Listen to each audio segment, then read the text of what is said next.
एक दिन एक व्यक्ति बुद्ध के पास पहुंचा और बहुत अधिक तनाव में था। अनेक प्रश्न उसके दिमाग में घूम घूम कर उसे परेशान कर रहे थे, जैसे आत्मा क्या है, आदमी मृत्यु के बाद कहाँ जाता है, सृष्टि का निर्माता कौन है, स्वर्ग नरक की अवधारणा कहाँ तक सच है और ईश्वर है या नहीं। उसे इन प्रश्नों के उत्तर नहीं मिल रहे थे। जब वह बुद्ध के पास पहुंचा तो उसने देखा कि बुद्ध को कई लोग घेर कर बैठे हैं। बुद्ध उन सभी के प्रश्नों व जिज्ञासाओं का समाधान अत्यंत सहज भाव से कर रहे थे।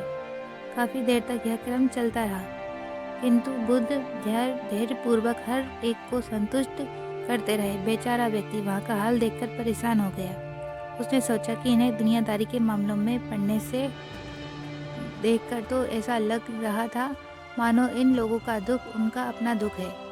आखिर उस व्यक्ति ने पूछ ही लिया, महाराज, आपको इन सांसारिक बातों से क्या लेना देना?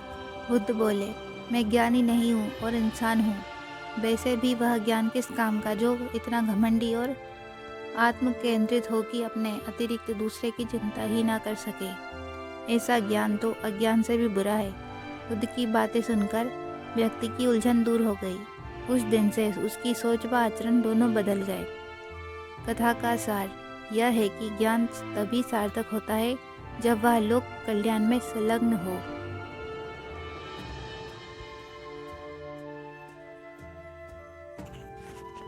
एक बार गौतम बुद्ध किसी गांव से गुजर रहे थे।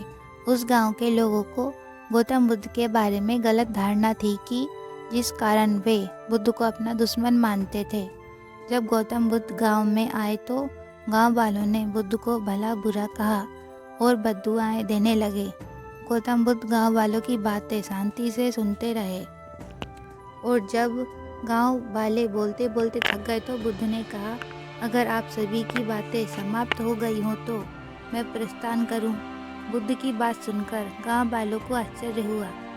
उनमें से एक व्यक्ति ने कहा, हमने तुम्हारी तारीफ नहीं की है, हम तुम्हें बद्दुआ दे रहे हैं, क्या तुम्हें कोई फर्क नहीं पड़ता? बुद्ध ने कहा, जाओ, मैं आपकी गालियाँ नहीं लेता। आपके द्वारा गालियाँ देने से क्या होता है? जब तक मैं गालियाँ स्वीकार नहीं करता इसका कोई परिणाम नहीं होगा। कुछ दिन पहले एक व्यक्ति ने मुझे कुछ उपहार दिया था, लेकिन मैंने उस उपहार को लेने से मना कर दिया तो वह व्यक्ति उपहार को वापस ले गया।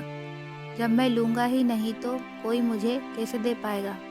बुद्ध ने बड़ी विनम्रता से पूछा, अगर मैंने उपहार नहीं लिया तो उपहार देने वाले व्यक्ति ने क्या किया?